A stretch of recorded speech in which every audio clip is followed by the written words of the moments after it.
बोगेला road खसरा number 53 में भंवरी देवी पत्नी अमराराम जाट द्वारा हाल ही में किए गए अवैध निर्माण को आज दोपहर पश्चात 3 बजे श्रीमती मनीषा चौधरी प्रशासक एवं आयुक्त नगर परिषद नागौर ने राम प्रसाद मीणा अधिशासी अभियंता वृत्ताधिकारी पुलिस नागौर जितेंद्र सिंह थानाधिकारी कोतवाली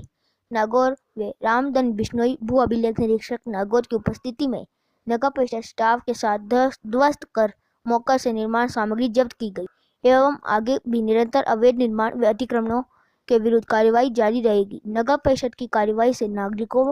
में सकारात्मक संदेश गया है एवं भू माफिया व अतिक्रमियों के हौसले पस्त होंगे।